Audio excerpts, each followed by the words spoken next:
جملہ آپ کے سامنے پیش کیا۔ کتب حدیث میں اس حدیث کو حدیث جبرائیل کے نام سے یاد کیا جاتا ہے، جس میں جبرائیل علیہ السلام آپ صلی اللہ علیہ وسلم کے پاس تشریف لاتے ہیں اور 4 سوال کرتے ہیں۔ ان میں سے ایک سوال یہ ہے، انت اخبرنی عن الاحسان، اے اللہ کے نبی مجھے احسان کے بارے میں بتائیے، احسان کسے کہتے ہیں؟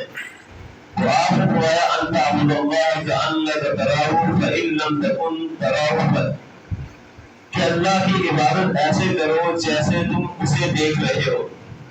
اگر یہ ایمانی کیفیت نہیں ہے تو کم از کم یہ ہونا چاہیے کہ اللہ رب العزت کی ذات ہمیں دیکھ رہے ہیں، مجھے دیکھ رہے ہیں۔ یہ ایمانی کیفیت ہے کہ اس للہیت کے ساتھ، اس خشیت کے ساتھ کہ جس ذات کے سامنے آپ کھڑے ہیں کل کائنات کی خالق و مالک ذات ہے، پوری کائنات کے پیدا کرنے والی ذات ہے، زمین آسمان پہاڑ مخلوقات جتنی بھی ہمیں نظر آ رہی ہے اور جو نظر نہیں آ رہی سب کا خالق وہی ہے۔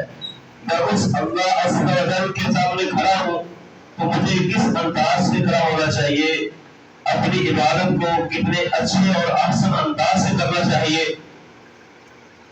جس طرح آپ اس عبادت میں اخلاص سے کھڑے ہوگے، خشیت سے کھڑے ہوگے، اسی قدر وہ عبادت اللہ کی بارگاہ میں قبولیت اختیار کرے گی۔ نبی کائنات صلی اللہ علیہ وسلم جب اپنے رب کے سامنے کھڑے ہوتے تو اس انداز سے کھڑے ہوتے۔ آپ کی عبادات میں سے ایک رات کی عبادت آپ کے سامنے رکھتا ہوں۔ سیدنا حذیفہ بن یمان رضی اللہ تعالیٰ عنہ بیان کرتے ہیں کہ صلیت مع النبی صلی اللہ علیہ وسلم ذات لیلۃ، کہ ایک رات میں نبی کائنات صلی اللہ علیہ وسلم کے ساتھ نماز ادا کی، ففتح البقرہ، تو آپ نے سورۃ بقرہ سے ابتدا کیا۔ آپ پڑھتے جا رہے ہیں اور تقریباً 100 کے قریب آیات پڑھ لی، تو میں نے کہا کہ یہاں آپ رکوع فرمائیں گے، پھر آپ آگے پڑھنا شروع کر دیتے ہیں۔ چلتے چلتے وہ سورۃ بقرہ مکمل ہو جاتی ہے تو میں نے کہا کہ یہاں آپ رکوع کریں گے۔ اس کے بعد آپ سورہ النساء شروع کر دیتے ہیں، سورہ النساء کو مکمل کرتے ہیں، اور اس کے بعد آل عمران جب شروع کرتے ہیں تو وہ اتنی ترتیل اور خوبصورت آواز میں پڑھتے ہیں کہ اس کے تو کیا کہنے۔ جیسے قاری صاحب محترم تلاوت فرما رہے تھے اور دل چاہ رہا تھا کہ انتہائی خوبصورت آواز میں تجوید و قرات کے قاعدے کی پابندی کرتے ہوئے پڑھ رہے ہیں، مزید پڑھتے رہے اور ہم سنتے رہے۔ نبی کائنات صلی اللہ علیہ وسلم نے ایک آیت میں البقرہ، النساء، آل عمران مکمل کی، اس کے بعد رکوع کیا، اور وہ بیان کرتے ہوئے فرماتے ہیں رکوع بھی ایسے ہی آپ نے لمبا کیا، اور اس کے بعد سجدہ کیا تو سجدے کی بھی یہی کیفیت تھی کہ آپ اتنی دیر آپ سجدے میں پڑے رہے۔ اور سیدہ عائشہ رضی اللہ تعالیٰ عنہا کہا کرتی تھی اللہ کے نبی، اللہ رب العزت نے آپ کے اگلے پچھلے سارے گناہ معاف کر دیے، پھر بھی اس قدر آپ اللہ کے سامنے کھڑے ہوتے ہیں۔ تو آپ فرمایا کرتے تھے آپ بنا اقول آپ شکورا، عائشہ کیا میں اللہ کا شکر گزار بندہ نہ بن سکوں؟ یہ نبی کائنات صلی اللہ علیہ وسلم دو جہانوں کے سردار، اور ان کی عبادت کی کیفیت یہ ہے۔ ہمیں بھی چاہیے کہ جب ہم اپنے رب کے سامنے کھڑے ہو تو ساری چیزیں بھلا کے اس رب کے ساتھ اپنی لو لگا کے اور عبادت اتنے احسن اور عمدہ انداز سے کرے کہ وہ عبادت اپنے اپنے بارگاہ الہی میں قبول و منظور ہو جائے۔ سیدنا ابو ہریرہ رضی اللہ تعالیٰ عنہ فرماتے ہیں کہ رسول اللہ صلی اللہ علیہ وسلم کے پاس ایک اعرابی آیا دیہاتی، اور اس نے آتے ہی کہا اللہ کے نبی میری رہنمائی کیجیے، دلنی علی عمل اذا عملت دخلت الجنہ، اے نبی میری کسی ایسے عمل کی طرف رہنمائی کیجیے جب میں وہ عمل کروں میں جنت میں داخل کر دیا جاؤں۔ رسول کائنات صلی اللہ علیہ وسلم نے فرمایا تعبد اللہ ولا تشرکوا بہ شیئا، پھر پہلا کام یہ کرو تعبد اللہ ولا تشرکوا بہ شیئا، کہ تم اللہ کی عبادت کرو اور اس کے ساتھ کسی کو شریک مت ٹھہرانا۔ عبادت کیا ہے؟ نماز، روزہ، حج، زکات، یہ سب عبادات میں شامل ہے۔ اس کے ساتھ ساتھ ہر وہ چیز جو اللہ کے لیے کی جاتی ہے، دعا ہے، نظر ہے، طواف ہے، سعی ہے، جو بھی ہے، یہ ساری عبادت میں شامل ہے۔ ان عبادات میں سے کوئی بھی اگر اللہ کے نام کے علاوہ کسی اور کے لیے کی جائے شرک کہتے ہیں. ولا تشرکوا به شیئا، تو پہلا آخر بات تعبدوا اللہ ولا تشرکوا به شیئا، اللہ کی عبادت کرنا ہے اور اس کے ساتھ کسی کو شریک نہیں ٹھہرانا. دوسرا کام یہ کرنا ہے وَتُقِيمُ الصَّلَاةَ الْمَكْتُوبَةَ کہ فرضی نماز نہیں چھوڑنی، فرضی نماز کی ادائیگی کرنی ہے، اس پر دوام کرنا ہے. تیسرا کام یہ کرنا ہے وقت الزکاۃ، زکات کی ادائیگی کرنی ہے. چوتھا کام یہ کرنا ہے وصوم رمضان، رمضان المبارک کے روزے رکھیں. جب نبی کائنات صلی اللہ علیہ وسلم کا یہ فرمان سنا اور وہ دیہاتی پلٹتا ہے فلما اللہ، اور یہ کہتے ہوئے پڑھتا ہے والذی نفس بیدہ لا ازید ولا انقص فی، کہ اس بات کی قسم جس کے ہاتھ میری جان ہے، ان اعمال میں نہ میں زیادتی کروں گا نہ میں کمی کروں گا. انہی پر فوکس. صحابہ کرام رضوان اللہ علیہم اجمعین کو کہا اگر تم چاہتے ہو کسی جنتی شخص کو دیکھنا، یہ جو شخص جا رہا ہے یہ جنتی ہے. فما آتاکم الرسول فخذوہ وما نہاکم عنہ، جو اللہ کے رسول تمہیں دے دے اس کو لے لو اور جس سے روک دے اس سے باہر آ جاؤ.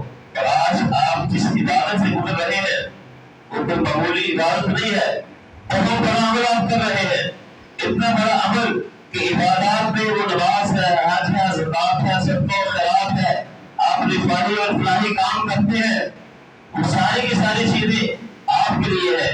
نبی کائنات صلی اللہ علیہ وسلم نے فرمایا کل عمل ابن آدم لہ، کہ آدم کے بیٹے کا ہر عمل اس کے لیے ہے الا الصیام، مگر روزہ جس کے بارے میں خود اللہ تعالیٰ فرماتے ہیں اکثر بولی وانا اجری بھی، کہ روزہ میرے لیے ہے اور میں ہی اس کا ثواب اور اجر دوں گا. کتنا بڑا عمل ہے کہ ساری عبادات میں سے صرف واحد ہی عمل ہے جس کی نسبت اللہ رب العزت نے اپنی طرف کی ہے. وہ یہ یادہ شہوتہ وطعامہ اجری، کہ بندہ اس میں اپنی شہوات جو ہے، اپنی خواہشات جو ہے اور اپنا کھانا پینا سب کچھ ترک کر دیتا ہے صرف اور صرف میرے لیے.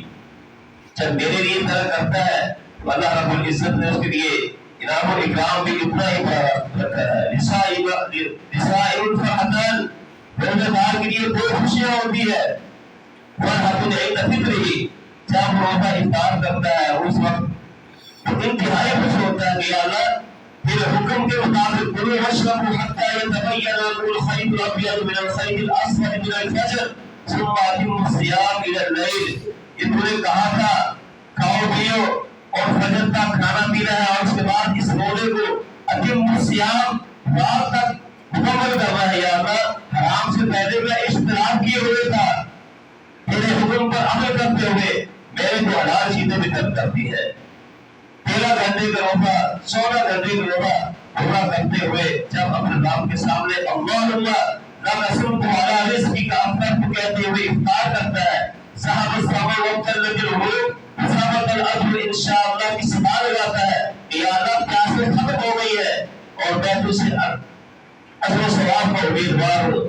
انہوں نے یہ کہا کہ روزہ میرے لیے ہے، میں بھی اس بات کا اقرار کرتا ہوں اللہم لم اسمت، اے اللہ میں نے بھی روزہ میرے لیے رکھا ہے. اسی لیے اللہ رب العزت فرماتے ہیں روزہ دار کے لیے دو خوشیاں، ایک افطاری کے وقت اور دوسرا عند لقاء ربہ، جب اس کے رب کے ساتھ ملاقات ہوگی. اور اس سے بڑھ کے کیا ہو سکتا ہے کہ جس کو آپ سارا دن جب معدہ خالی ہوتا ہے، معدہ خالی رہنے کی وجہ سے منہ سے سڑن آتی ہے اور کوئی کہنے والا تو یہ کہے کہ یہ بدبو ہے میرے پاس نہ کرو، لیکن اللہ رب العزت کے ہاں اس بندے کا مقام وقت کیا ہے؟ اللہ رب العزت نے فرمایا لا خلوہ فیہ اطیب من ریح المسک، اس بندے کے منہ سے جو بدبو اور سمیل آنے والی ہے وہ معمولی نہیں ہے.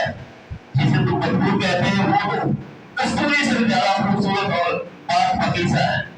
اور اس سے بڑی بات کیا ہو سکتی ہے کہ رسول کائنات صلی اللہ علیہ وسلم نے فرمایا کہ جنت کے 8 دروازے ہیں، ان میں سے ایک دروازہ جو صرف اور صرف اسپیشلی اللہ رب العزت نے روزہ داروں کے لیے رکھ دیا ہے. ان فی الجنت بابا یقال له الریان، کہ جنت میں ایک دروازہ ہے جسے الریان کہتے ہیں اور اس میں صرف اور صرف روزہ دار داخل ہوں گے.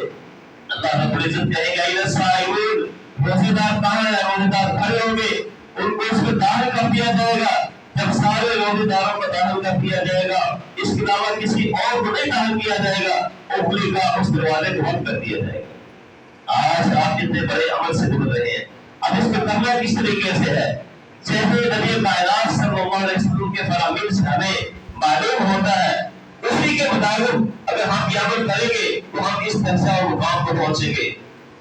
اس مثال سے ہم سمجھ لیتے ہیں کہ کوئی مزدور کسی جگہ مزدوری کرنے جاتا ہے اور ہر کماری اسے کہتا ہے کہ بھائی تم نے آج یہ سارا کام کرنا، یہ اینٹیں رکھنی ہے، بجری سیمنٹ وغیرہ یہ اٹھانی وہاں رکھنی ہے، وہ یہ کہہ کے چلا جاتا ہے، اور جب رات کو واپس آتا ہے تو وہ دیکھتا ہے کہ اس نے تو کام کیسے کیا ہی نہیں ہے۔ وہ کہتا ہے سر میں نے تو یہ سارا کام کر دیا، لیکن میں نے ساری صفائی کر دی ہے۔ کہا بھائی تو نے کام تو کیا ہوگا لیکن میری رضا اور منشا کے مطابق نہیں کیا، میں تجھے مزدوری کیسے دے؟ ایسے ہی جب روزہ اس طریقے سے رکھا جائے گا جیسے اللہ اور اس کے فرمان سے ہمیں معلوم ہوتا ہے، من لم يرى قول الزور والعمل به فليس لله حاجة أن يدع طعامه وشرابه۔ نبی کائنات صلی اللہ علیہ وسلم نے فرمایا جو روزہ رکھ کے جھوٹ نہیں چھوڑتا، جو روزہ رکھ کے غیبت نہیں چھوڑتا، جو روزہ رکھ کے بھوکا کہیں نہیں چھوڑتا، دعا نہیں چھوڑتا، لوگوں کو تنگ کرنا نہیں چھوڑتا، اللہ رب العزت فلیس للہ حاجۃ ان یدع طعامہ، اللہ رب العزت کو ایسے روزے دار کی بھوک اور پیاس سے کوئی درد نہیں ہے۔ کم من صائم لیس لہ من صیامہ الا الجوع وکم من قائم لیس لہ من قیامہ الا السحر۔ رسول کائنات صلی اللہ علیہ وسلم نے فرمایا کتنے ہی ایسے روزے دار ہیں کہ ان کو ان کے روزے سے باس بھوک اور پیاس کی کچھ حاصل نہیں ہوتا، اور کتنے ہی ایسے روزے دار ہیں، کتنے ہی ایسے قیام کرنے والے ہیں، لیس لہ من قیامہ الا السحر، وہ قیام تو کرتے ہیں، وہ کھڑے تو ہوتے ہیں، شب گزاری تو کرتے ہیں، اور الا السحر سوائے ان کو جگاتے کے تھکان کے اس طرح کوئی اور چیز حاصل نہیں ہوتی۔ ایسا کیا ہے؟ عمل بھی کرے، عمل کرنے کے بعد اسے کہا جائے کہ تو نے وہ عمل کیا نہیں ہے۔ ہاں بھائی وجہ یہ ہے کہ جیسے اس کا تقاضا تھا، آنکھ کا روزہ رکھنا تھا، کان کا روزہ رکھنا تھا، پاؤں کا روزہ رکھنا تھا، اپنے احساسات کا روزہ رکھنا تھا، اپنے خواہشات پہ کنٹرول رکھنا تھا، جب ان پر عمل پیدا ہوگے تو یقیناً آپ بھی اس مقام مرتبہ پر پہنچیں گے۔ اگر اس کے خلاف ہے تو مطلب یہ ہے کہ ہم اللہ اور اس کے رسول کے فرمان کے خلاف جا رہے ہیں۔ رسول کائنات صلی اللہ علیہ وسلم کے صحابی ابو امامہ باہلی رضی اللہ تعالیٰ عنہ، آخری بات کر کے ختم کرتا ہوں، ابو امامہ باہلی رضی اللہ تعالیٰ عنہ بیان کرتے ہیں کہ رسول کائنات صلی اللہ علیہ وسلم نے اپنا خاص بیان کیا اور کہا کہ میرے پاس دو شخص آتے ہیں اور میرے بازو سے پکڑ لیتے ہیں اور مجھے لے کے ایک دشوار سخت پہاڑ کے پاس لے جاتے ہیں اور مجھے کہتے ہیں کہ اس کے اوپر چڑھیے۔ تو میں نے کہا کہ میں اس پر چڑھنے کی ہمت اور طاقت اور سبق نہیں رکھتا۔ وہ کہتے ہیں کہ ہم آپ کے لیے اس کو آسان بنا دیتے ہیں۔ وہ آپ کو لے کے اس پہاڑ کی چوٹی پر چلے جاتے ہیں، جب آپ وہاں پہنچتے ہیں تو بہت زور تر آوازیں سنائی دیتی ہے۔ رسول کائنات صلی اللہ علیہ وسلم پوچھتے ہیں کہ یہ وعدے کس طرح کی ہے، کہاں سے ہے، کیوں ہے؟ آپ کو بتایا جاتا ہے کہ اللہ کے نبی یہ جہنمیوں کی آوازیں ہیں، ان کی آہو بھکا ہے، ان کی چیخیں ہیں۔